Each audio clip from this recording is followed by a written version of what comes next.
When people think of the First World War, one of the very first images that comes to mind is of soldiers in the filthy, muddy trenches, fighting, smoking, or just being miserable. So today, here's a special episode of our show about the war in the trenches.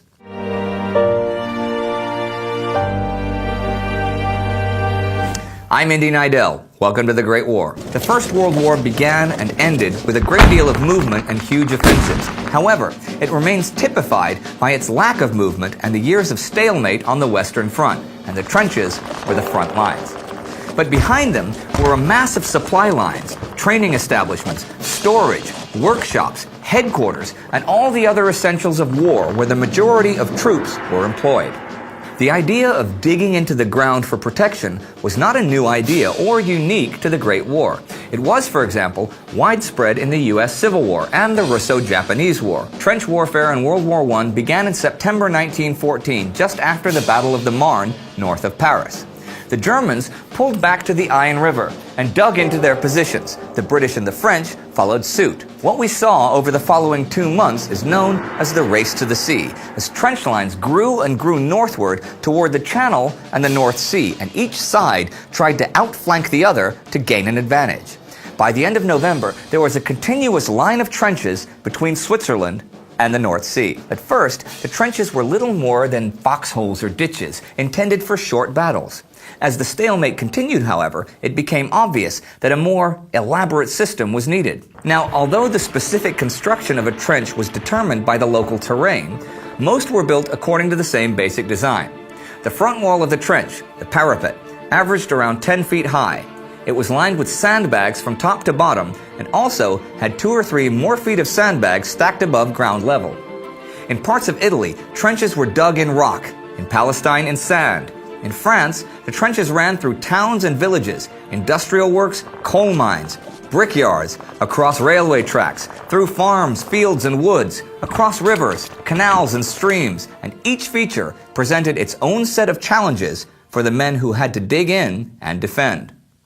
The front line of a trench facing the enemy was called the main fire trench.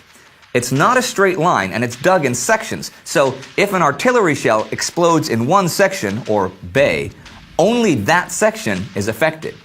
Behind that is another line called a support line. Now here you find dugouts cut into the side of the trench wall, often very small, but with room for maybe 3 or 4 men to squeeze in for shelter, or for a telephone position. Communications trenches linked the rear areas with the forward lines, and it was along these that all men, equipment, and supplies were transported. Probing out from the front line were further trenches called saps, which often went beyond the protective belts of barbed wire and terminated somewhere in no man's land in a listening post manned by 1 or maybe 2 infantrymen. Now, the distance between enemy trenches varied from as little as 30 to several hundred meters. And if you captured an enemy trench, you had a new problem: how to turn it around, as you now needed a protected front in what had been the enemy's unprotected rear. See? Soldiers were regularly rotated through a basic trench cycle, fighting in the front line, followed by time in the support lines, then being in reserve, then a rest period. And the daily trench routine was something like this. An hour before dawn, those that were sleeping were woken to stand to.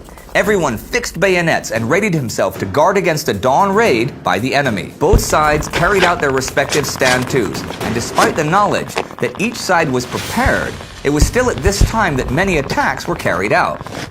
As the light grew, this daily ritual was accompanied by the morning hate.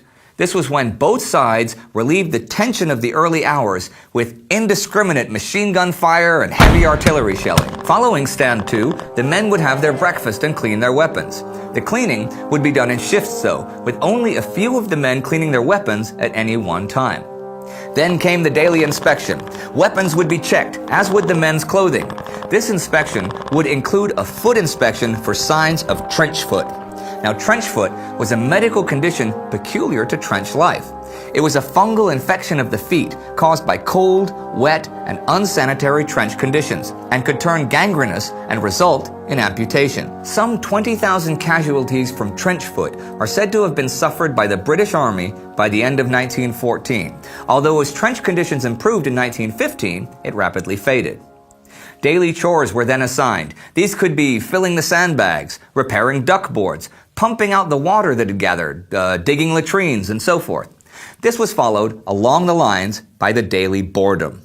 Movement was restricted in the trenches to what was essential, so when men were not engaged in a specific chore, they settled down to time-killing activities, reading, writing letters, maybe grabbing whatever sleep they could.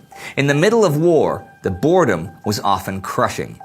With the dusk came another round of standing to, exactly the same procedure as at dawn. And with the onset of darkness, the men would be ordered to stand down, and the night's work of resupply, maintenance, and sentry duty would begin.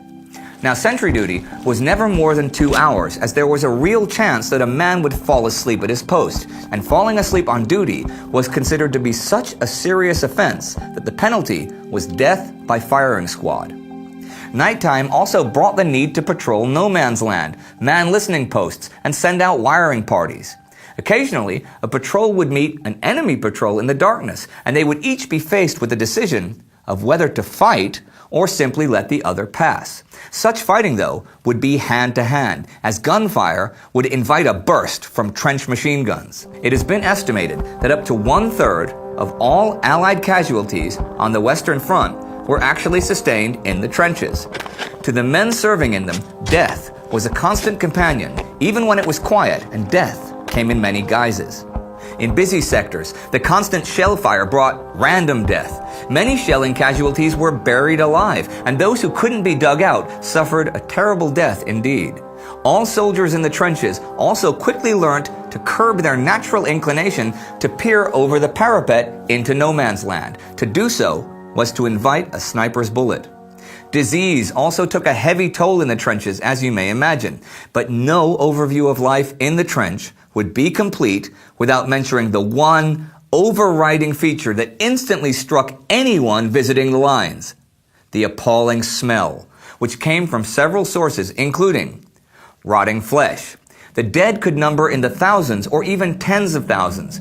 It was often impossible to bury the dead immediately following a battle, and they would lie out in no man's land for days before they could be dealt with. In addition, many died in shell holes that filled up with water, or bodies simply sank into the mud. The stench of rotting flesh was a constant in life in the trenches. Overflowing latrines. The men would try and fill these in and dig new ones, but soon there was no room to dig new ones. Imagine how this was after 4 years. The stench of humanity. Men who had not been afforded the luxury of a bath in weeks or even months would, of course, smell.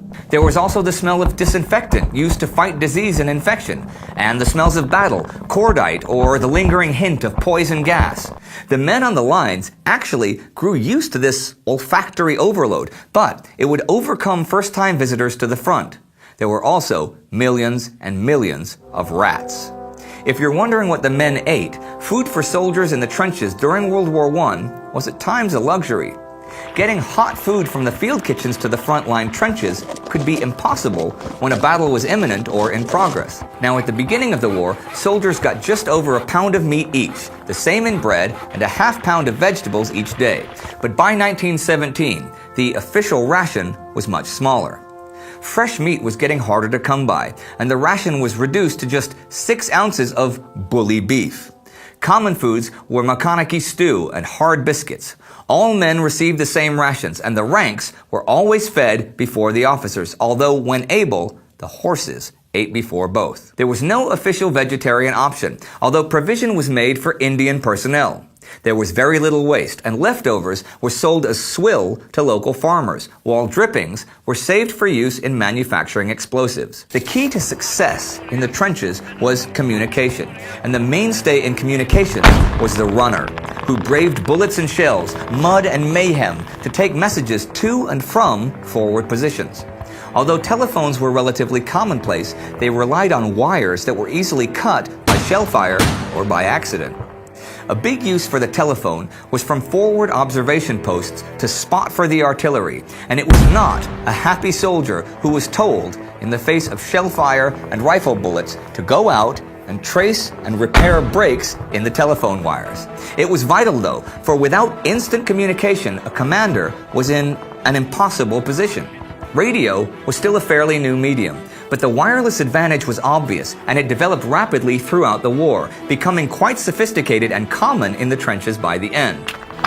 Mud, rats, bad food, disease, dead bodies, unbearable smells, artillery shells, machine guns, no man's land, trench foot, and boredom. That, ladies and gentlemen, is what life in the trenches was like. I don't know about you, but I find it hard to imagine anything worse than the filth, the smell, and the depression of the trenches, with the constant threat of sudden death, and the psychological effect on the soldiers of the war was catastrophic. There is a romantic notion of war, but you won't find it here. The darkness crumbles away. It is the same old druid time as ever. Only a live thing leaps my hand, a queer sardonic rat, as I pull the parapet's poppy to stick behind my ear. Droll rat, they would shoot you if they knew your cosmopolitan sympathies. Now you have touched this English hand, you will do the same to a German soon, no doubt, if it be your pleasure to cross the sleeping green between. It seems you inwardly grin as you pass. Strong eyes, fine limbs, haughty athletes, less chance than you for life, bonds to the whims of murder, sprawled in the bowels of the earth, the torn fields of France. What do you see in our eyes? At the shrieking iron and flame, hurled through still heavens, what quaver, what heart aghast? Poppies, whose roots are in man's veins, drop and are ever dropping, but mine in my ear is safe, just a little white with the dust. If you'd like to know more about when trench warfare began in the Great War, check out these episodes about the Battle of the Aisne. And if you'd like to cook the McConaughey stew yourself, check out our video of the recipe right here or in the info box below. And let us know what you thought of the stew in the comments section.